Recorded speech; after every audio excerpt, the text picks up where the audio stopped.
మనం ఇప్పుడు ఒక గెస్ట్తో మనం ఇప్పుడు మీకు పరిచయం చేయబోతున్నాను. అతను వచ్చేసి తెలంగాణ రాష్ట్ర సదనంలో క్రియాశీలకంగా పనిచేశారు.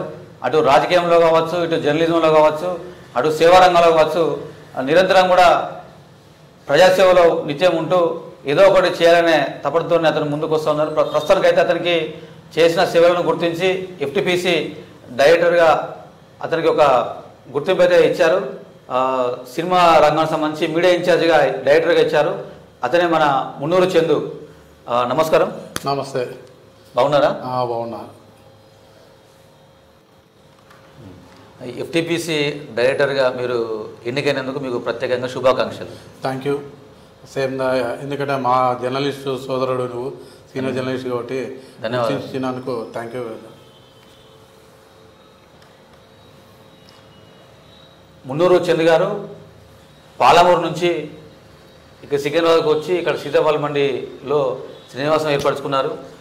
సీతాఫల మండికి రావడానికి మీ కారణం ఏంటి? పాలమూరులో అక్కడి నుంచి ఇక్కడికి ఎందుకు వచ్చారు? ఉపాధి కోసం వచ్చారా, లేదంటే ఇంకేదైనా మీరు వ్యాపారం కోసమా, లేదంటే కెరీర్ కోసం వచ్చారా? ఇక్కడికి ఎప్పుడు వచ్చారు అసలు ఇక్కడికి?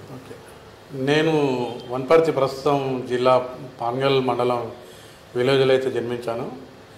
అక్కడ మా కుటుంబ నేపథ్యం అయితే మా ఫాదర్ బిజినెస్ బ్యాంగిల్ స్టోర్కి సంబంధించింది ఉంది. తర్వాత మేము మా కుటుంబ నేపథ్యంలో నేను, మా brother government employee teacher Balaraju, మా సిస్టర్స్ అయితే భాగ్యలక్ష్మి, కవిత. మేము అక్కడ 10th క్లాస్ వరకు మా విలేజ్లో చదువుకున్నాం. ఆ తర్వాత వనపర్తి మన ప్రస్తుతం డిస్టిక్గా ఉంది, దాంట్లో జూనియర్ కాలేజీలో అయితే ఇంటర్మీడియట్ వరకు పూర్తి చేసాను. ఆ తర్వాత అంటే స్టడీ పర్పస్గా హైదరాబాద్కు ఇక్కడ చేరుకోవడం జరిగింది. ఇక్కడ స్టడీ చేసుకుంటూ జాబ్ చేసుకుందాం అనే ఉద్దేశంతో హైదరాబాద్కు వచ్చినాను. వచ్చి ఇక్కడ సికింద్రాబాద్లోనే నివాసం ఏర్పరచుకోవడం అయితే జరిగింది. ఈ నేపథ్యంలో ఇక్కడ సికింద్రాబాద్కు వచ్చి నేను ఇక్కడనే ఉండడము, ఇక్కడనే నాకు అంటే ఒక పెయింటింగ్ ఆర్టిస్ట్గా జీవితాన్ని మొదలుపెట్టిన. అంటే పెయింటింగ్ అంటే నేమ్స్ రాయడము, ఫిగర్స్ వేయడం అలాంటిది, అది కూడా నేను కూడా ఒకటి కాలేజీలో జాయిన్ అయ్యి కొన్ని రోజులు అయితే చేసిన. అది కూడా కొన్ని రోజులు నేను నేర్చుకోవడం జరిగింది. ఆ తర్వాత హైదరాబాద్లో నేను ఆ పెయింటింగ్ వృత్తిలో నేను జాబ్ మొదటిగా జీతంలో జాయిన్ అయినప్పుడు, ఆ తర్వాత నా కెరియర్ అయితే హైదరాబాద్లో అక్కడ స్టార్ట్ అవ్వండి. స్టడీ అండ్ జాబ్ పర్పస్ మీద వచ్చిన సికింద్రాబాద్కు. అదే యాక్చువల్గా మీరు అంటే మీ అందరూ కూడా మున్నూరు చంద్ అని పిలుస్తారు. మీ అసలు పేరు అయితే ఎవరు తెలియదు, చంద్రశేఖర్ మీ పేరు. అంటే ఆ చంద్రశేఖర్ నుంచి మున్నూరు చంద్ గారిని పిలుస్తారు. అయితే నా పేరు అసలు చంద్రశేఖర్, కాకపోతే ఇక్కడ సికింద్రాబాద్కి నేమ్ నాకు చంద్ అని ఉండే. ఇక్కడ మున్నూరు కాపు సభ్యతను తీసుకున్నప్పటి నుంచి ఇక్కడ కొంతమంది 2-3 చందులు ఉండడం వల్ల ఎవరు అని అనడం వల్ల మున్నూరు చంద్ అనే పేరు అట్లే కంటిన్యూ అయింది. ప్రస్తుతం అయితే అందరికీ అంటే మున్నూరు చంద్గానే సుపరిచితుల్ని, ఇటు రాజకీయంగా కానీ ఇటు పొలిటికల్ అన్నిట్లలోగా మున్నూరు చంద్గానే నేను అందరికీ సుపరిచితుల్ని. ప్రస్తుతము మనకు రాజకీయంలో కానీ ఎఫ్టీపీసీలో కానీ ఇటు సామాజిక సేవలో కానీ నన్ను మున్నూరు చంద్ అయితేనే పిలుస్తున్నారు అందరూ ఆ విధంగా అలవాటు పడిపోయింది ప్రజలకు. మీరు ఉద్యోగం చేస్తున్నటువంటి వ్యక్తిగా ఇటు రాజకీయాలకు వచ్చారు. అంటే ఎందుకు రాజకీయాలకు రావాలనే ఆలోచన ఎందుకు వచ్చింది?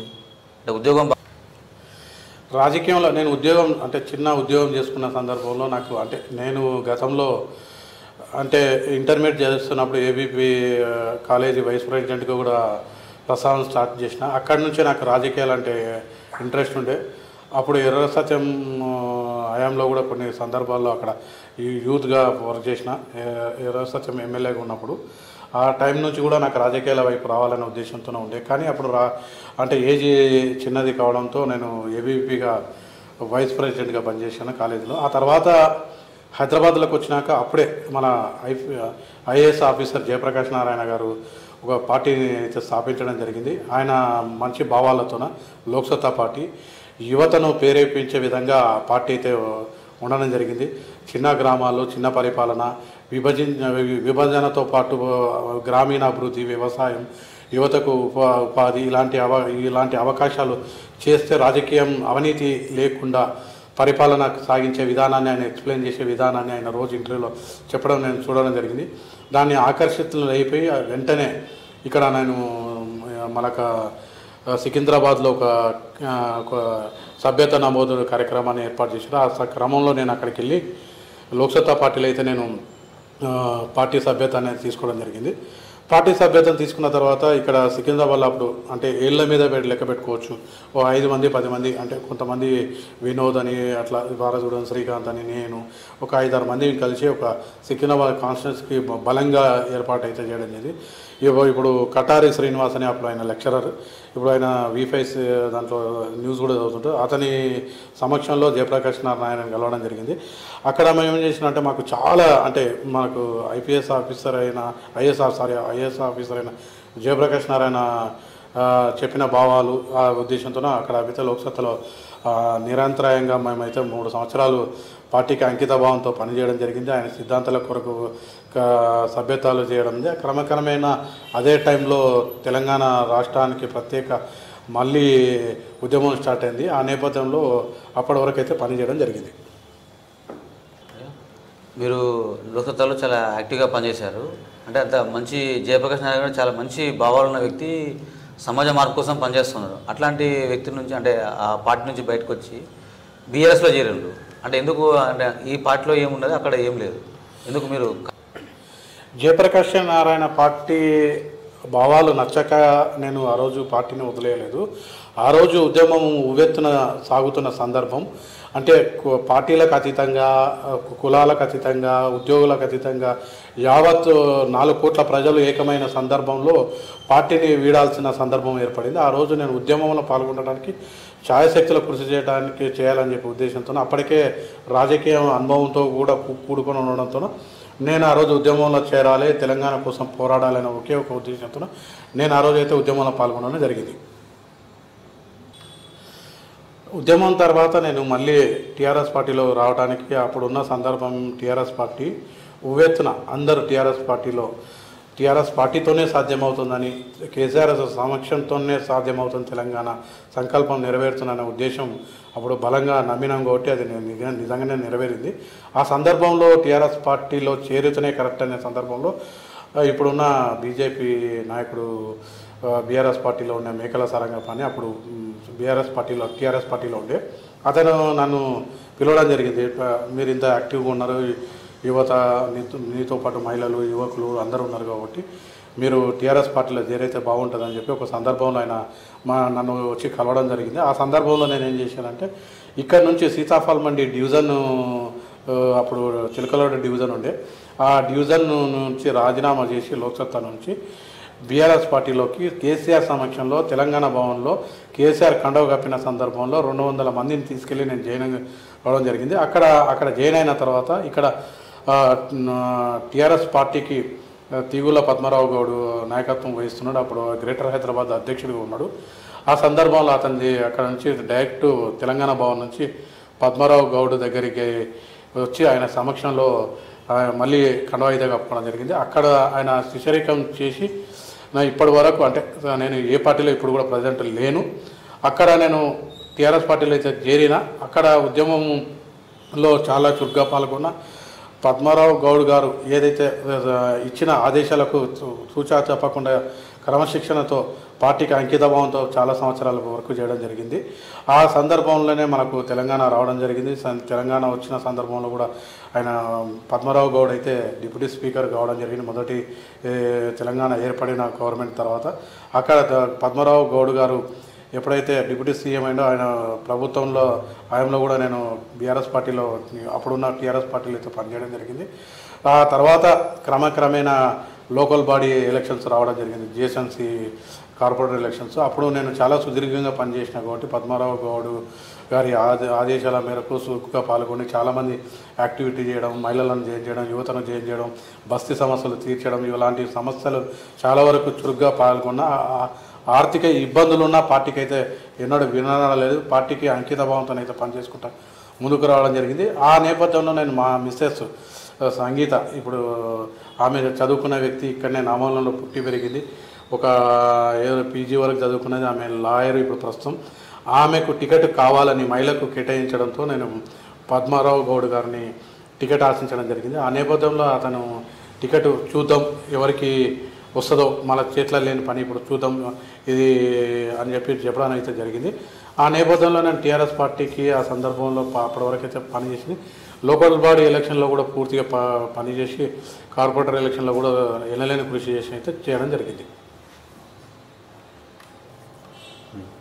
అయితే మీరు ఒక విద్యార్థుల సమస్యల పరిష్కారం కోసం ఏబీవీపీలో పనిచేశారు. ఆ తర్వాత సమాజం మార్పు కోసం లోక్సత్తా పార్టీ జయప్రకాష్ నారాయణ నాయకత్వంలో మీరు పనిచేశారు. తెలంగాణ రాష్ట్ర సాధన కోసం టీఆర్ఎస్ పార్టీలోకి వచ్చారు. మరి ఒక్కసారి రాజకీయాలు ఎందుకు వదిలేశారు? కారణాలు ఏంది అసలు? నేను ఏబీవీపీలో పనిచేసి ఆ తర్వాత జయప్రకాష్ నారాయణ గారు ఇచ్చిన ఆదేశాల మేరకు చాలా వరకు పనిచేసి సమాజంలో ఆ తర్వాత ఉద్యమం కోసం తెలంగాణ కోసం ప్రత్యేక తెలంగాణ కోసం ఉద్యమంలో చాలా పోరాటాలు అయితే వరకు అంటే మన సికింద్రాబాద్ నుంచి హైదరాబాద్ నుంచి అయితే పద్మరావు గౌడ్ ఆదేశాల మేరకు చాలా వరకు అయితే మేము పనిచేయడం జరిగింది. ఆ తర్వాత సుదీర్ఘంగా 13 సంవత్సరాలు టీఆర్ఎస్ పార్టీకి పజ్జన్న అంటాం మేము. పజ్జన్నకు సమక్షంలో నాయకత్వంలో చాలా వరకు అయితే వర్క్ చేసినాం. ఇక్కడ సికింద్రాబాద్ ప్రాంతంలో మునూరు చందు అనే పేరు ఒక ఐడెంటిఫై వచ్చిందంటే ఒక పద్మరావు గౌడ్ వల్లనే వచ్చిందని ఈ సందర్భం అయితే మీకు తెలియజేస్తున్నా. ఎందుకంటే ఆయన అనుచరుడిగా ముద్ర పడ్డది నాకు. ఆయన అనుచరుడు అంటే పద్మరావు గౌడు అనుచరుడిగా మునూరు చందు టీఆర్ఎస్ పార్టీ అనే ఒక స్వభావం అయితే గట్టిగా ప్రజల్లో నాటుకపోయే విధంగా పనిచేయడం జరిగింది. కానీ కొన్ని సందర్భాల్లో నేను కూడా సుదీర్ఘంగా పనిచేయడం జరిగింది. కాబట్టి నా నాయకత్వ లక్షణాలు కూడా నాకు ఉన్నాయి, ప్రజలకు చేసే నాయకత్వ లక్షణాలు కూడా ఉన్నాయి, ప్రజలకు మేలు చేసే తత్వం కూడా నాకు ఉంది. కాబట్టి ఆ క్రమేణలో మా మిసెస్కు ఎవరైతే మహిళకు కొన్ని గ్రేటర్ హైదరాబాద్లో తొలిగా టీఆర్ఎస్ పార్టీకి లోకల్ బాడీ ఎలక్షన్ రావడం జరిగింది. ఆ టీఆర్ఎస్ పార్టీ నుంచి విద్యావంతులైన లోకల్ వ్యక్తి మా మిసెస్ ఇక్కడనే పుట్టి పెరిగిన నామలంలో పీజీ వరకు చదివింది, ఇప్పుడు లాయర్ కూడా ఆమెకు టికెట్ కావాలని చెప్పి పజ్జన్నని అయితే అడగడం జరిగింది. ఆ నేపథ్యంలో అప్పుడు నాకు టికెట్ నిరాకరించడం జరిగింది. దాంతోపాటు నామాలగుండ వీరాంజనేయ స్వామి టెంపుల్ చైర్మన్ కూడా అడగడం జరిగింది. అది కూడా రాలేదు. సుదీర్ఘంగా టీఆర్ఎస్ పార్టీలో ఇంత కృషి చేసిన అందుకు నాకు ఏదో ఒకటి పార్టీ పరంగా ఒక పదవి కావాలని చెప్పి కోరుకోవడం జరిగింది. ఎందుకంటే ఎవరైనా ఈ నాయకత్వ లక్షణాలు ఉన్న వ్యక్తి ప్రజాసేవ చేయడానికి ఏదో చిన్న అవకాశం ప్లాట్ఫామ్ అయితే కావాలని కోరుకోవడం తప్పులేదు. అందులో నేను కూడా కోరుకోవడం జరిగింది.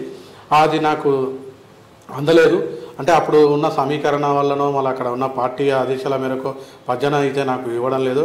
అప్పుడు చాలామంది పోటీ పడ్డారు ఫస్ట్ ఎలక్షన్లో, అది వేరే వాళ్ళకు ఇవ్వడం జరిగింది. ఇంకా ఇవి ఇచ్చినప్పుడు ఆ మనస్తాపం అయితే గురైన చాలా రోజులు. ఆ తర్వాత కూడా నేను మళ్ళీ పజ్జన ఇచ్చిన ఆదేశాల మేరకు ఎక్కడ తూచా తప్పకుండా అయితే పార్టీకి పని చేసుకుంటూ క్రమశిక్షణతో అయితే ఉండడం జరిగింది. ఆ తర్వాత సుదీర్ఘంగా చూస్తే ఇన్ని సంవత్సరాలు గడిచిన నేపథ్యంలో కూడా నాకు ఎక్కడ ఎలాంటి బాధ్యతలు కానీ పోస్టు కానీ ఇవ్వకపోవడంతో కూడా నాకు నిరాశ, రాజకీయం మీదనే విరక్తి పుట్టడం అయితే జరిగింది.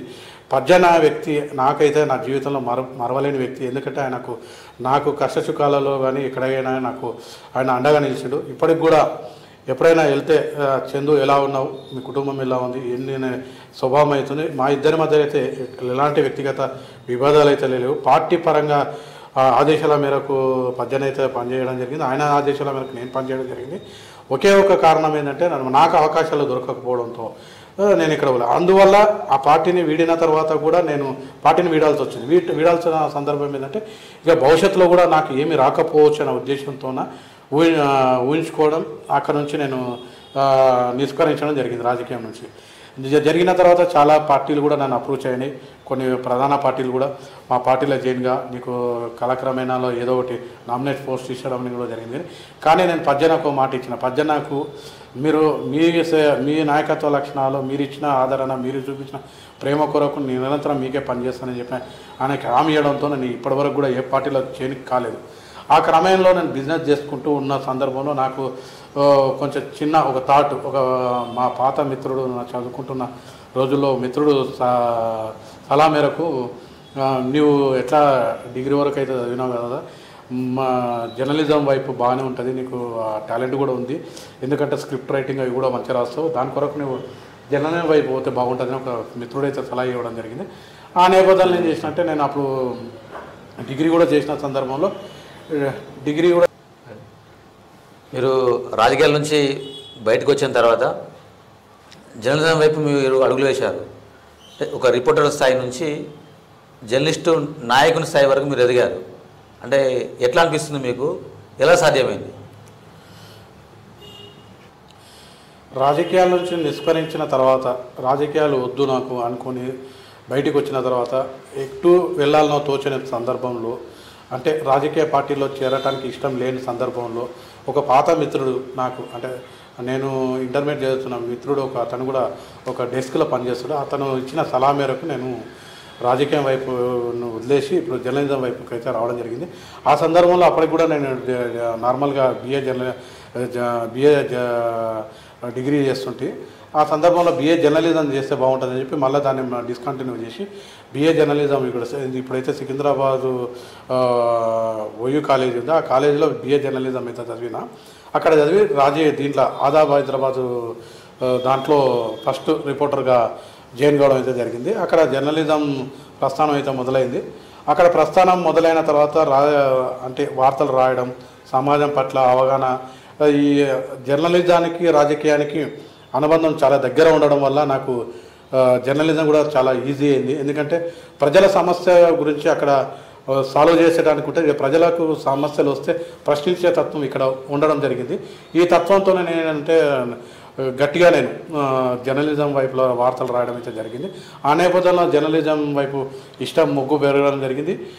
పెరిగి సుదీర్ఘంగా జర్నలిజంలో కూడా బాగా అంచనాలు ఎదుర్కొంటూ వివిధ పత్రికలో వివిధ ఛానల్లో కూడా వర్క్ చేయడం జరిగింది. క్రైమ్ రిపోర్టర్గా, స్టాఫ్ రిపోర్టర్ కూడా పనిచేయడం జరిగింది. ఆ తర్వాత నాయకత్వ లక్షణాలు నాకు ముందు నుంచే ఉండడం వల్ల ప్రస్తుతం మన 2 years బ్యాక్ మేము భాగ్యనగర్ జర్నలిస్ట్ అసోసియేషన్ కూడా ఏర్పాటు చేశాము. భాగ్యనగర్ జర్నలిస్ట్ అసోసియేషన్ నాయకుడిగా రాంపల్లి సత్యం గౌడ్ అయితే ఉన్నాడో, నేను రాష్ట్ర ప్రధాన కార్యదర్శి జర్నలిస్ట్ నాయకత్వ లక్షణాల్లో కూడా నేను కూడా పనిచేస్తున్నాను జర్నలిస్టుగా. ప్రస్తుతం అయితే ఇప్పుడు భాగ్యనగర్ జర్నలిస్టు రాష్ట్ర నాయకుడిగా ఉన్నా. అంటే సుదీర్ఘంగా ఎక్కడికి వెళ్ళినా నాయకత్వ లక్షణాలు నాకు ముందు నుంచే ఉండడం వల్ల ఏ రంగంలోకి వెళ్ళినా ఆ నాయకత్వ లక్షణాలు అయితే ఎక్కడికి నన్ను వీడడం లేదు. ప్రజలకు సేవ చేయాలనే ఉద్దేశంతోనో, ఏదైనా మనసుంటే మార్గం ఉంటేనే నేపథ్యంతో నేను వర్క్ చేయడం జరిగింది. అటు ఏబీవీపీలో పనిచేసిన, ఇటు లోక్సభలో పనిచేసిన, నాయకత్వ లక్షణాలతోనే పనిచేసిన, ప్రజల శ్రేయస్ కొరకే పనిచేసిన, తెలంగాణ ఉద్యమంలో పనిచేసిన, తెలంగాణ ఏర్పాటు కోసం పనిచేసిన, టీఆర్ఎస్ పార్టీ కొరకు పనిచేసిన, అంటే టీఆర్ఎస్ పార్టీ నాయకత్వ లక్షణాలు అక్కడ కూడా నాయకత్వ లక్షణాలు ఉండడం వల్ల చేసిన. ఇప్పుడు జర్నలిజంలో కూడా నేను జర్నలిజంలో ఏదో బతుకుతెర కొరకు కాకుండా నాయకత్వ లక్షణాలతో నాతో పాటు ఉన్న జర్నలిస్టులను కూడా కాపాడుకునే ఉద్దేశంతోనే నేను నాయకత్వ లక్షణాలను ఉండడం వల్ల భాగ్యనగర్ జర్నలిస్ట్ ప్రధాన కార్యదర్శి ఈరోజు నాకు వరించిందని నేను అనుకుంటున్నాను. అయితే మీరు ఒక జర్నలిస్టు సంస్థను కూడా ప్రారంభించారు, భాగ్యనగర్ జర్నలిస్ట్ అసోసియేషన్ను మీరు ప్రారంభించారు. దానికి మీరు ప్రధాన కార్యదర్శిగా బాధ్యతలు కూడా నిర్వర్తిస్తూ ఉన్నారు. అంటే మీ లక్ష్యాలు ఏంటి, ఆశయాలు ఏంటి, ఎందుకు దీన్ని ప్రారంభించాల్సిన అవసరం వచ్చింది? చాలా సంఘాలు ఉన్నాయి కదా, మీరే ఎందుకు కొత్తగా మళ్ళీ దీన్ని ప్రారంభించారు? ఉద్దేశం ఏంటి? భాగ్యనగర్ జర్నలిస్ట్ అసోసియేషన్ రాష్ట్రం జర్నలిస్టుల ఉద్దేశంతోన జర్నలిస్టులు బాధపడుతున్న సందర్భంలో మేము ఇది ఏర్పాటు చేయాలనే ఉద్దేశంతోన రాంపల్లి సత్యం గౌడ్ నేను కలిసి ఈ భాగ్యనగర్ జర్నలిస్ట్ అసోసియేషన్ ఏర్పాటు చేయడం జరిగింది. ఈ ఏర్పాటు ముఖ్య ఉద్దేశం ఏంటంటే, రాష్ట్రంలో ఇప్పుడు కాకుండా గతంలో చాలా సంవత్సరాల నుంచి చాలా సంఘాలు అయితే జర్నలిస్ట్ సంఘాలకు ఉన్నాయి. అవి కూడా జర్నలిస్టుల సంక్షేమం గురించి అయితే పనిచేస్తున్నాయి. ఈ నేపథ్యంలో నేను కూడా భాగస్వామ్యం కావాలి, మా తోటి జర్నలిస్టులకు ఏదో న్యాయం చేయాలనే ఉద్దేశంతో చిన్న ఉడతభర్తి సాయం అంటారు కదా, ఆ ఉద్దేశంతో భాగ్యనగర్ జర్నలిస్ట్ యూనియన్ అయితే స్థాపించడం జరిగింది. మా ముఖ్య ఉద్దేశం ఏంటంటే, భాగ్యనగర్ జర్నలిస్టు అసోసియేషన్ ముఖ్య ఉద్దేశం, ప్రధాన ఉద్దేశం ఏంటంటే, ప్రస్తుతం ఒక జర్నలిస్టుకు ఆపద వస్తే, అంటే ఒక ఎమ్మెల్యే దగ్గరకో, ఒక కార్పొరేటర్ దగ్గరకో, ఒక ముఖ్యమంత్రి దగ్గరకో, లేకపోతే నాయకుల దగ్గరకు వెళ్ళి ఇతనికి ఇలా ప్రాబ్లం వచ్చింది, ఇది సాల్వ్ చేద్దామని చెప్పి ఒక లెటర్ పెట్టుకునే సందర్భం ఉంది. కాబట్టి అలాంటి నేపథ్యం కంటే తక్షణ సాయం కింద భాగ్యనగర్ జర్నలిస్టు అంటే ఆర్థికంగా ఒక 10,000 20,000 సాయం చేయడానికి ఎప్పుడు సిద్ధంగా ఉంటుంది. ఇది ఎందుకు చిన్న మొత్తమే ఉండొచ్చు, కానీ ఒక తోటి జర్నలిస్టుకు ఒక అంటే హెల్త్ ప్రాబ్లమ్స్ వస్తే ఒక 20,000 రూపాయలు ఆ ఇంటికి వెళ్తే ఆర్థికంగా తినడానికి దానికి లేకపోతే ఆరోగ్యం చూపించుకోవడానికి ప్రధానంగా చికిత్స పొందడానికి ఆ డబ్బు అయితే అవసరం పడుతున్నాయి ఉద్దేశంతో స్థాపించినాం. ఇప్పుడు ప్రస్తుతం మేము స్థాపించిన వెంటనే శంషాబాద్లో ఒక శ్రీకాంత్ అనే వ్యక్తికి పక్షవాతంతో బాధపడుతుంటే ఫస్ట్గా మేము భాగ్యనగర్ జర్నలిస్ట్ అసోసియేషన్ స్పందించి అందరం అంటే తోటి మిత్రులు జర్నలిస్టు సాయంతో అతనికి ఒక 60-70 వేల రూపాయలు ఆర్థిక సాయము ప్లస్ 3 నెలల రేషనుతో పాటు 3 నెలల కిరాయిని అతనికి అందజేయడం అయితే జరిగింది. ఆ తర్వాత కాలక్రమేణా నోట్బుక్స్ పంపిణీ, తర్వాత కొంతమందికి రెంట్ పర్పస్, కొంతమందికి హెల్త్ ప్రాబ్లం అయితే ఈ అమౌంట్ కూడా మేము సొంతంగా జేబుల నుంచి ఒక్కొక్కరు 5,000, 3,000, 2,000, 500 రూపాయలు జమ చేసి మా జర్నలిస్టు సాయం నుంచి అయితే అందించడం జరిగింది. అదేవిధంగా తోటి జర్నలిస్టులకు కొంతమందికి న్యాయపరమైన చిక్కులు, తర్వాత చిన్న చిన్న సమస్యలు వచ్చినప్పుడు ఒక ఏకతాటిగా వెళ్ళి మా నాయకత్వంతో కూర్చొని అతనికి సర్దుబాటు చేయడం, తప్పు చేస్తే మా జర్నలిస్ట్ తప్పు నుంచి మేము క్షమాపణ చేస్తున్నాం, అతను చేసిన తప్పుకు మేము ముందు భవిష్యత్తులో జరగకుండా చూస్తామని చెప్పి హామీ ఇచ్చి అటువంటి సందర్భాలు కూడా పోలీస్ స్టేషన్లో కూడా మేము మాట్లాడిన సందర్భాలు కూడా ఉన్నాయి. భవిష్యత్తులో కూడా మేము అంటే సికింద్రాబాద్లో ఒక భాగ్యనగర్ జర్నలిస్ట్ ప్రెస్ క్లబ్ను కూడా ఏర్పాటు చేయాలనే ఉద్దేశం ఉంది. ఈ ప్రతి ఒక్కరికి ఒక అంటే పుట్టినప్పటి నుంచి ఒక మనిషికి కావాల్సింది గుడ్డు ఏదంటారు గుడ్డ గూడు విద్య ఆరోగ్యం అనే స్వభావం ఉంటుంది. దాంట్లో ప్రధానంగా మేము ఎంచుకున్నది అంటే మా వృత్తిపరంగా జర్నలిస్టులకు ఒక ఇల్లు అయితే ఉండాలి అనే ఉద్దేశంతో మాకు ఉంది. ఆ ఇంటి ఉద్దేశంతో చాలా సంఘాలు అయితే ప్రయత్నం చేస్తున్నాం. మేము కూడా దానికైతే సంఘీభావంగా ఉన్నాము. దాంతోపాటు మేము ప్రత్యేక ప్రణాళికతో మా జర్నలిస్టు మా అసోసియేషన్లో ఉన్న వాళ్ళకైతే మేము కల్పించడానికి ముఖ్యంగా ఏర్పాటు చేయడానికైతే ప్రయత్నాలు అయితే ఏర్పాటు చేస్తున్నాం. అది ఏ విధంగా అనేది భవిష్యత్తులో వివరిస్తాం. ప్రధానంగా అయితే ఇప్పుడు తక్షణ సాయంగా విద్యార్థి ఫీజుల పరంగా కాలేజీ అంటే ఇప్పుడు మనకు విద్యార్థులకు ఇంటర్మీడియట్ వరకు అయితే 10th క్లాస్ వరకు అయితే ప్రభుత్వం 50% ఇచ్చి కాలేజీ విద్యార్థులకు డిగ్రీకి విద్యార్థులకు లేదు. అటువంటి వాళ్ళకు ఫీజు పరంగా కూడా మేము సాయం చేయడానికైతే భాగ్యనగర్ జర్నలిస్ట్ ముందుంటుంది. దాంతోపాటు కొంతమంది చిన్న చిన్న ఆర్థిక సమస్యలతో సతమవుతున్న వాళ్ళని కూడా ఈ మధ్యకాలంలో వాళ్ళ పేర్లు మేము అనౌన్స్ చేయదలుచుకోలేదు, వాళ్ళకు కూడా మేము ఆర్థిక సాయం చేయడం జరిగింది. ఈ మధ్యకాలంలో కొంతమంది జర్నలిస్టుల వివిధ కేసులు కూడా జరుగుతాయి. అక్కడికి వెళ్ళి అంటే హై స్థాయి ఆఫీసర్ల దగ్గర కూడా మేము చర్చించి ఇలాంటి అపోహలు కొంతమంది కుట్రపడి కేసులు కూడా చేయడం జరిగిందని కూడా చెప్పడం జరిగింది. ఇలాంటి నేపథ్యంలో జర్నలిస్టులు చాలా చిన్న స్థాయిలో బతుకుతున్నారు. వాళ్ళకు జీతాలు లేవు, ఉద్యోగాలు లేవు, ఎలాంటి భద్రత లేదు, ఎలాంటి గౌరవం కూడా లేదు. ప్రస్తుత పరిస్థితులు గవర్నమెంట్ తక్షణమే వాళ్ళకు నిజంగా కొంత క్వాలిఫికేషన్ పెట్టి నిజమైన జర్నలిస్టులను గుర్తించి వారికి ఒక ఇల్లు, ఒకటి పింఛను, ఒక భద్రత, ఒక ఆరోగ్య కార్డు ఇవన్నీ ఏర్పాటు చేస్తే బాగుంటుందని మా భాగ్యనగర్ జర్నలిస్టు నుంచి అయితే ముఖ్యంగా కోరుకోవడం అయితే జరుగుతుంది. భవిష్యత్తులో ప్రతి జర్నలిస్టుకు అండగా ఉంటామని ఈ సందర్భంగా అయితే మీకు తెలియజేస్తున్నాం. మీరు ఇటు సామాజిక సేవ, ఇటు జర్నలిజం ఇవన్నీ చేస్తూనే రాజకీయాలు కూడా ముందుకు వచ్చి నడిపించారు. అంటే ఇప్పుడు అవన్నీ చేసుకుంటూనే ప్రస్తుతం ఇంకా మీరు కుల సంఘం అంటే మీ మున్నూరు కాపు సంఘంలో కూడా మీరు యాక్టివ్ రోల్లో ఉన్నారు. అంటే ఎట్లా మీరు మీ కులంలో ఉన్న వాళ్ళకి ఎలాంటి సమస్యలు ఉన్నాయి, మీరు ఎట్లా వాటి సమస్యలు పరిష్కరిస్తారు? ఇది చాలా కొంచెం ఇబ్బందికరమైన ప్రశ్న అయినా చెప్పాల్సి వస్తుంది, చెప్తున్నా. కులము అంటే ప్రతి ఒక్కరికి మన ఇండియాలో ఒక స్వభావం అయితే ఉంది. మా అంటే పుట్టిన ఊరు, పెరిగిన వాతావరణం, ఉన్న కుటుంబం, తల్లి ప్రేమ, తల్లిదండ్రుల ప్రేమ, ఉన్న ఊరు, కలిసిన దోస్తులు మర్చిపోకుండా కుల బంధువులను కూడా మర్చిపోన సామెత ఒకటి ఉంటుంది మన పల్లెటూరులో. అదేవిధంగా నేను మున్నూరు కాపు ముద్దు బిడ్డను, అంటే బీసీ బిడ్డను. బీసీ నాయకత్వ లక్షణాలు ముందుకు రావాలని ఉద్దేశించను. ప్రతి కులంలో ప్రతి నాయకత్వం లక్షణాలు ప్రతి ఒక్కరికి ఉంటాయి. నా కులాన్ని ఖచ్చితంగా ముందుకు తీసుకెళ్లాలని చెప్పి ప్రయత్నం చేస్తుంటారు. అదే కోణంలో నాకు కూడా ఒక భావన వచ్చింది. మళ్ళా మున్నూరు కాపు కులాన్ని కూడా ముందుకు తీసుకెళ్తే ఎలా ఉంటుంది, దాంట్లో నా పాత్ర కూడా ఉంటే బాగుంటుంది. పుట్టినమా గిట్టినమా అనే దానికన్నా మనకంటూ ఒక పేరు ప్రత్యేకతలు ఉంటేనే బాగుంటుందనే ఉద్దేశంతో మున్నూరు కాపు కులంలో కూడా సభ్యత్వం కాచిగూడ రాష్ట్ర మున్నూరు కాపు సభ్యత్వం అయితే తీసుకోవడం జరిగింది.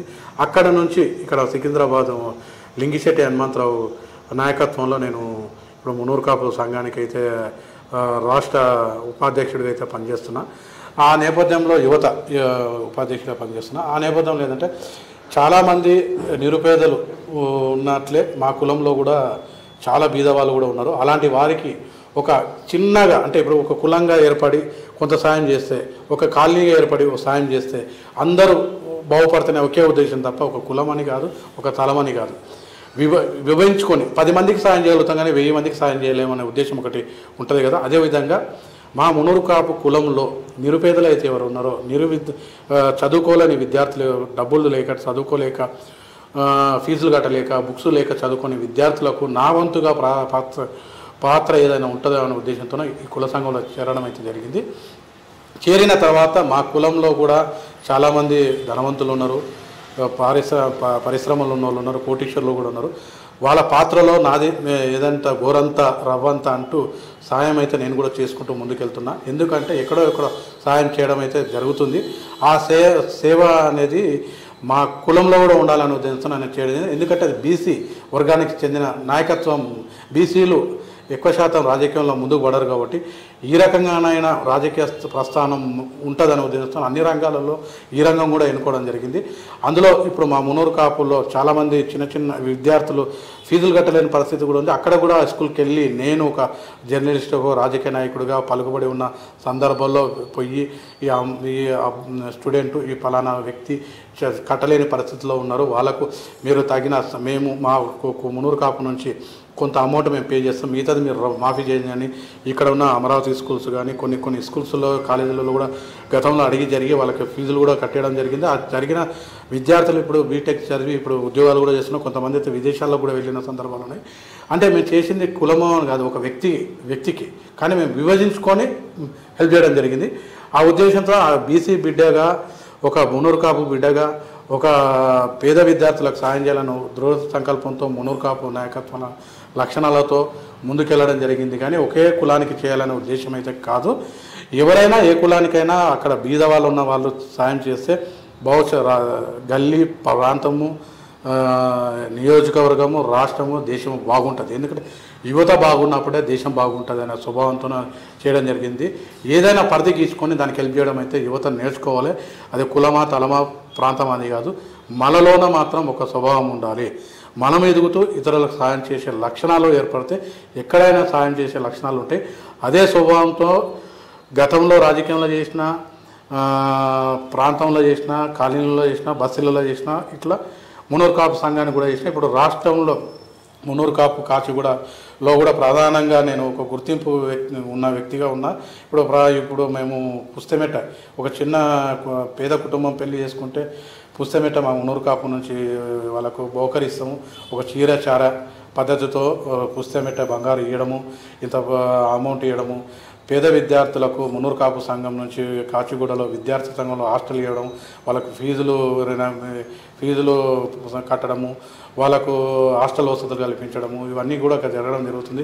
ఎవరైతే ఇప్పుడు రీసెంట్గా ఇక్కడ ఉపరబస్సులో ఒక అమ్మాయికి కిడ్నీ ఫెయిల్ అయితే కూడా ఆ అమ్మాయికి కిడ్నీ ట్రాన్స్ప్లాంటేషన్ గురించి ఒకటే రోజులో ₹1,00,000 కలెక్ట్ చేసి ఇవ్వడం జరిగింది ఇదే ఆఫీస్లో.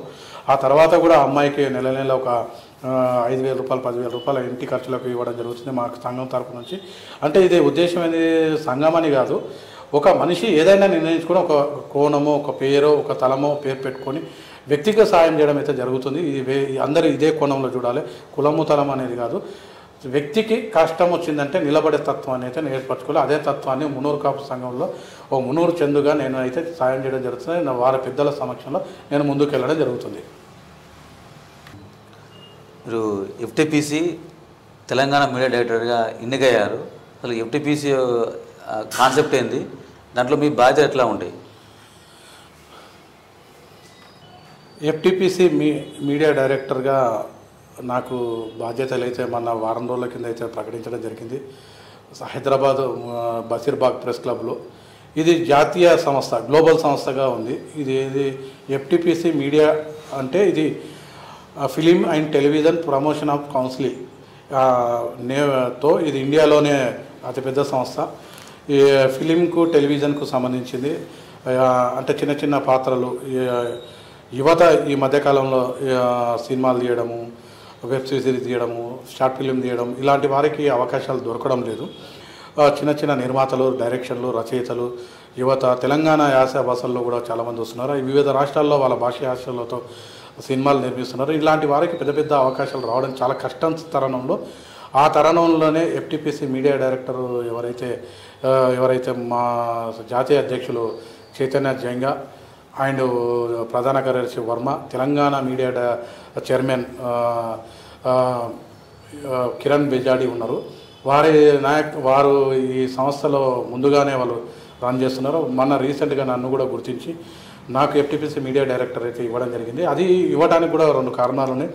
నేను ఇప్పుడు జర్నలిజం వైపు వచ్చిన తర్వాత భాగ్యనాథ్ జర్నలిస్ట్ ప్రధాన కార్యదర్శిగా కొన్ని నాయకత్వ లక్షణాలతో ముందుకెళ్తున్న తరుణంలో కిరణ్ బెజాడి మన ఏరియా వాడు, అతను కూడా అన్న చందన నీవు ఉంటే బాగుంటుంది, నీ నేపథ్యంలో మలవారికి కూడా కొంతమందికి అవకాశాలు వచ్చేటట్టు ఉంటుంది, ఇందులోకి రా అంటే, నాకు ఈ ఫీల్డ్ కొత్త కదా, మనకు సినిమా రంగాకు రాజకీయానికి ఇటు జర్నలిజానికి చాలా వ్యత్యాసం ఉంటుంది, నీకు అలాంటికి సంబంధించింది ఇస్తా, మీడియాకు సంబంధించి ఇస్తా, తీసుకోండి రండి అని చెప్తే ఆ మీడియా డైరెక్టర్గా నాకు అవకాశం ఇచ్చాడు. ఆ ఉద్దేశంతోనే నేను మన బషీర్బాగ్ ప్రెస్ క్లబ్లో అయితే ప్రమాణ స్వీకారం చేయడం జరిగింది. ఆ నేపథ్యంలో ఇప్పుడు ఏంటంటే మన తెలంగాణ యాస భాషల్లో షార్ట్ ఫిలిమ్స్, చిన్న చిన్న యాంకర్ పార్ట్స్ అవి చేస్తున్న వారికి చాలా అవకాశాలు ఉంటాయి. వీరికి ఒక గ్లోబల్ స్థానాన్ని ఏర్పాటు చేసినట్టే ఇక్కడ మనకు హైదరాబాద్లో ఫిలిం నగర్ ఛాంబర్లో అయితే వీరికి అంటే కాంటాక్ట్ అయిన వాళ్ళకు మా జాతీయ అధ్యక్షులు ఎవరైతే ఉన్నారో చైతన్య గారికి కాంటాక్ట్ అవ్వడం, వారికి డైరెక్టర్ డిపార్ట్మెంట్ అంటే డైరెక్టరు, నిర్మాత డిపార్ట్మెంట్ నిర్మాత, యాక్టింగ్ డిపార్ట్మెంట్ అండ్ యాక్టింగ్, ఇలాంటి అవకాశాలకు ప్లాట్ఫారం వేదికగా ఇది ఏర్పాటు చేసాం. ఇది ఇప్పుడు మొన్ననే రీసెంట్గా గ్లోబల్ వేదిక రిజిస్ట్రేషన్ అయితే అయింది. మాకు అంటే నేను అంటే ఇది గ్లోబల్ వైజ్గా ఉన్నా, నేను తెలంగాణ రాష్ట్రానికి చెందినవాడిని, హైదరాబాద్కి చెందినవాడిని కాబట్టి మన ప్రాంతానికి సంబంధించిన ఎవరైతే వ్యక్తులు యువత ఉత్సాహంగా ఉండి ఫిలిం ఇండస్ట్రీ వైపు చిన్న చిన్న యాక్టింగ్ చేసే ఇంట్రెస్ట్ ఉన్న వాళ్ళకు ఖచ్చితంగా అవకాశం అయితే నా తరపు నుంచి ఇవ్వడానికి అయితే సిద్ధంగా ఉన్నా. ఇది అంటే చాలామంది ఏమనుకుంటారంటే ఫిలిం ఇండస్ట్రీ అంటే మోసపోతుంటారు, మోసం చేస్తుంటారు అన్న నేపథ్యంలో నేను అన్ని రంగాలలో ప్రజలకు సుపరిచితుడిని, స్థానికుడిని, ఇక్కడ చాలామందికి ఇక్కడ పరిచయం ఉన్న వ్యక్తిని కాబట్టి ఇప్పుడు నన్ను నమ్మి వచ్చిన వాళ్ళకు ఖచ్చితంగా వాళ్ళకి న్యాయం చేస్తానని చెప్తున్నా. వాళ్ళకి ఏంటంటే టాలెంట్ ఉంటుంది, వేదిక తెలియదు, ఎవరిని కాంటాక్ట్ కావాలన్నా తెలియదు. ఇప్పుడు నేనున్న కింది స్థాయి అంటే బస్తీ నుంచి కూడా నాయకుడిని కాబట్టి బస్తీలో కూడా చాలామందికి నా పరిచయాలు ఉన్నాయి. నన్ను కాంటాక్ట్ అయ్యి ఇప్పుడు అరే చందన్ అంటే తెలుసు కాబట్టి ఆయన త్రూ నుంచి పోతే అవకాశం, అలాంటి నమ్ముకొని వచ్చిన వాళ్ళకి ఖచ్చితంగా సహాయం చేసి వారి టాలెంట్ ఉండి వాళ్ళు రాణించగలుగుతారంటే వాళ్ళకి సదావకాశాన్ని కల్పిస్తాయి మీడియా ఎఫ్టీపీసీ మీడియా డైరెక్టర్ నుంచి. ఒకటి యాక్టింగ్ ఉండొచ్చు, అంటే పాటలు పాడే వ్యక్తులు ఉండొచ్చు, లేకపోతే అంటే ఒక రౌడీగా అంటే యాక్టింగ్ చేయొచ్చు, ఒక హాస్యపదంగా చేయొచ్చు, లేదా ఒక నిర్మాతగా ఉండొచ్చు, ఒక రచయితగా ఉండొచ్చు. అంటే అన్ని కళలు కలిగిన ఏ వ్యక్తులైనా ఎవరైనా నన్ను అప్రోచ్ కావచ్చు ఎఫ్టీపీసీ మీడియా డైరెక్టర్గా. మీకు అలాంటి అవకాశాలు ఇవ్వడానికి మేము అక్కడి నుంచి వాళ్ళ దగ్గర సంపూర్ణంగా మద్దతు తీసుకొని మీకు అవకాశాలు అయితే డెఫినెట్గా కల్పిస్తానని ఈ సందర్భంగా తెలియజేస్తున్నాను. అయితే మీరు ఎన్నో అవరోధాలను ఎదుర్కొంటూ కష్టపడి కష్టాన్ని కూడా ఇష్టంతో ముందుకొచ్చి అన్ని రంగాల్లో కూడా మీరు అనుకున్న రంగాల్లో కూడా ఎన్నో విజయాలు సాధించారు. ఇప్పుడు మీరు యువతకు మీరు ఇచ్చే సందేశం ఏంటిది? అయితే ఈరోజు యువత కూడా ఎక్కువగా ఈ డ్రగ్స్కు కానీ ఈ మద్యానికి కానీ ఎక్కువగా దాంట్లోనే ఉంటున్నారు. అంటే మీలాంటి వాళ్ళు యువతకు ఎట్లాంటి సందేశం ఇస్తారు? యువత ఎట్లా ఉంటే బాగుంటుంది, వాళ్ళ డెవలప్మెంట్ ఎట్లా చేస్తే ఈ సమాజానికి బాగుంటుంది అనేది మీ అభిప్రాయం చెప్పండి. ప్రస్తుత పరిస్థితుల్లో చాలామంది అంటే యువత అని కానీ యువతి అని కానీ ఒక ఫ్యామిలీ పరంగా కానీ వ్యక్తులు కానీ చాలామంది ఏం ఆలోచిస్తున్నారంటే నాకు ఎలాంటి అవకాశాలు లేవు, నాకు మా ఫాదర్ సంపాదించలేదు, మా వ్యక్తిగత సపోర్ట్ లేదు, లేకపోతే నాకు సపోర్టు ఉన్నా నేను చేయలేకపోతున్నాను, లేకపోతే నాకు ఇంట్రెస్ట్ లేదని ఒక సాకులు చెప్పడం కాకుండా ఒక వ్యక్తి తన అంటే కొంచెం మైండ్ సెట్ తన సొంత నిర్ణయాలకు మైండ్ సెట్ వచ్చిన తర్వాత అతను చేయాల్సిన మొదటి పని ఏంటంటే నేను మా ఫాదరు మదరు పక్కకు పెట్టి నేను ఒక వ్యక్తిని ఈ జన్మ పుట్టినందుకు ఒక గోల్ని నిర్ణయించుకోవాలి. అది మంచి చేయడం అనేది కాకుండా సొసైటీకి నీకు సమాజానికి ఉపయోగపడే విధంగా ఒక గోల్ను నిర్ణయించుకుని ఆ గోల్ వైపు ప్రయాణం చేయాలి. ఎలా చేయాలంటే ఫస్ట్ స్టడీ మీద, తర్వాత జాబ్ మీద, తర్వాత ఫ్యామిలీ మీద, తర్వాత చుట్టూ పక్కల ఇంటి పక్కల ఉన్న వాళ్ళను, తర్వాత బస్తీ వాళ్ళను, తర్వాత కాలనీ వాళ్ళను, ఆ తర్వాత ఏరియా ప్రాంతం, ఇట్లా చేసుకుంటూ ప్రయోజకులుగా అయ్యే విధంగా మోటివేషన్ అవుతూ వెళ్ళాలి. ఇప్పుడున్న టెక్నాలజీ ప్రకారం ఏఐ వచ్చిన సందర్భంలో చాలా అవకాశాలు ఉన్నాయి. అంటే తెలివి మేధస్సు మానవునికి ఉన్న మేధస్సు చాలా గొప్పది. మిలియన్స్ టైమ్స్ ఆఫ్ మైండ్ ఉంది. దాన్ని వాడుకునే శక్తి ఉండాలి తప్ప సాకులు చెప్పి నాకు లేదు అనే స్వభావం అయితే చెప్పవద్దు. ఫస్ట్ చెడు అలవాట్లకు బానిస కాకుండా క్రమేణా ప్రతిరోజు నా కర్తవ్యం ఏంటి, రేపేంటి, భవిష్యత్ ఏంటి అని నిర్ణయించుకొని ముందుకెళ్ళడం తప్ప ఎలాంటిది నాకు అవకాశాలు లేవని, కాళ్ళు చేతులు లేని వాళ్ళు కూడా ఈరోజు పాటలు పాడుతున్నారు, డ్యాన్సింగ్ చేస్తున్నారు, తర్వాత సింగింగ్ చేస్తున్నారు, స్విమ్మింగ్ చేస్తున్నారు, ఎక్కడెక్కడో అన్ని రంగాలలో రాణిస్తున్నారు. అలాంటి వ్యక్తులను ప్రేరేపణ చేసుకొని ఏమీ లేకున్నా సాధించే సత్తా ఇప్పుడున్న గ్లోబల్లో అవకాశం ఉంది. ఖచ్చితంగా దీన్ని గుర్తించి ఎటువైపు వెళ్ళాలని నిర్ణయించుకొని యువత మాత్రం ముందుకు వెళ్ళాల్సిన బాధ్యత తరుణం ఉంది. ఇప్పుడు మన ఇండియా గ్లోబల్ స్థాయిలో అయితే ఉండడం జరుగుతుంది. కాబట్టి ఇలాంటి చెడు అలవాట్లకు బానిస కాకపోతే సక్సెస్ నీ వైపు ఉంటుంది. ఈరోజు నేనేం చేసినా రేపు ఏం చేయాలి, గతంలో ఏం తప్పులు చేసినా ఇవి మాత్రం సరిదిద్దుకునే బాధ్యత ప్రతి ఒక్కరిపై ఉంది. దాంతోపాటు తల్లిదండ్రుల బాధ్యత కూడా ఉంటుంది. తల్లిదండ్రుల బాధ్యత కూడా విచ్చలవిడిగా పిల్లలను ప్రేమాభిమానాలతో వదిలేస్తున్నారు. అది కూడా కరెక్ట్ అయిన పద్ధతి కాదు. ఖచ్చితంగా పిల్లలను కూడా ఏం చేస్తున్నారో, ఎలా చూస్తూ, వాళ్ళ నడవడిక ఏంది, వాళ్ళ ప్రవర్తన ఏంది, వాళ్ళు ఎటు వెళ్తున్నారు అనేది ఒక తరుణంలో అయితే వాళ్ళని గమనించాల్సిన బాధ్యత అయితే మన తల్లిదండ్రులపై ఖచ్చితంగా ఉంది. సమాజంలో ప్రతి ఒక్కరు బాధ్యతగా వెలగాల్సిన సందర్భం అయితే ఉంది. నాకేంటి, నాకెందుకు అనే ప్రవర్తనల్లో ఎవరు ఉండకండి. ఎందుకంటే అది నిన్ను ముంచొచ్చు, రేపు నీ ఫ్యామిలీని కూడా ముంచవచ్చు. ఆ నిర్లక్ష్యం అనేది ఎప్పటికీ ఎలాంటి దరిదాపుల్లో రాకుండా మాత్రం ఉండాలి. ప్రాణం ఊపిరి ఉన్నంత వరకు కష్టపడాలి. మన ఫ్యామిలీకి, మన నమ్ముకున్నలకు సాయం చేయాలి, సొసైటీకి కూడా సాయం చేయాలి. అదే జీవితానికి వెలుగు ఇస్తుంది. అలాంటి వాళ్ళు చాలామంది మన సొసైటీలో ఉన్నాడు, చేయగలిగే కెపాసిటీ ఉంది. చదువు రానుడు కూడా మళ్ళీ చదువుకొని ఈరోజు విదేశాలకు వెళ్తున్నారు. ఇప్పుడు కూడా 40 ఏళ్ళ తర్వాత కూడా ఏం చదువు రాకున్నా సరే మళ్ళీ చదువుకోవచ్చు. ఎందుకంటే నీకు టెక్నాలజీ నీ చేతిలో ఉంది. ల్యాప్టాప్ ఉంది, ట్యాబ్స్ ఉన్నాయి, ఫోన్స్ ఉన్నాయి, టెక్నాలజీ ఉంది, ఎంతోమంది ఉంది. మన ఒక ఐపీఎస్ ఆఫీసరు మనకు ఇన్స్టాగ్రామ్లో చూసాం, ఒక గొర్రెల కాపరి ఐపీఎస్ అని చెప్పి. అంటే ఎంత చక్కనైన ఉదాహరణ. ఇలాంటి వ్యక్తులు అంటే వాళ్ళు వాడుకున్నది ఏంది, ఒక ఇంటర్నెట్ వాడుకోవడం, వాళ్ళు పని చేసుకుంటూ ఆహ్లాదకరంగా వాళ్ళు ఉన్నంత స్థానంలో వాళ్ళు సాధిస్తున్నారంటే మనం ఎందుకు సాధించలేమనేది ఉండాలి. మనకున్నది బద్ధకం. ఆ బద్ధకాన్ని వదిలి సమయాన్ని వాడుకోవాలి. టైం చాలా ఇంపార్టెంట్. అది ఎప్పటికీ తిరిగి రాదు.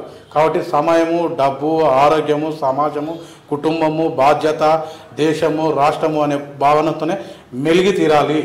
ఇది నా ముఖ్య సందేశం. మున్నూరు చందు గారు ఒక జర్నలిస్ట్గానే కాకుండా సామాజిక సేవలో, రాజకీయంలో, ఇప్పుడు యూటీపీసీకి మీడియా డైరెక్టర్గా అనేక సేవలు అందిస్తూ ఉన్నారు. అదేవిధంగా సమాజం మెరుగుపడడం కోసం ఇంకా ఎన్నో సేవా కార్యక్రమాలు చేస్తూ ప్రజా జీవితంలో ఇంకా ముందు వరుసలో ఉంటూ అతను మంచిగా పనిచేయాలని చెప్పి ఈ తెలంగాణ రాష్ట్రాన్ని కూడా ఒక అభివృద్ధి దిశలో ముందుకు వెళ్ళే విధంగా తన వంతు పాత్ర, దాంతోపాటుగా జర్నలిస్టులకు సంబంధించి కూడా సమస్యల పరిష్కారం వైపుగా వెళ్ళాలని మేము రిపబ్లిక్ మీడియా నుంచి మేము ఆకాంక్షిస్తూ మీరు ఈ అమూల్యమైన సమయం ఇచ్చినందుకు మీకు ప్రత్యేక ధన్యవాదాలు. Thank you so much. మాకు కూడా మీరు మా తెలిసిన విషయాలు, తెలియని విషయాలు కూడా ప్రజలకు తెలియజేసే విధంగా చేసినందుకు ప్రత్యేక రిపబ్లిక్ టీవీ న్యూస్కి అయితే, మీడియాకి అయితే ప్రత్యేక ధన్యవాదాలు. మా విషయాలు కూడా అడిగి తెలుసుకోవడం, మీరు ఇలాంటి వారు కూడా మా లాంటి వాళ్ళని ప్రోత్సహించడం ప్రత్యేక ధన్యవాదాలు. తప్పకుండా ధన్యవాదాలు.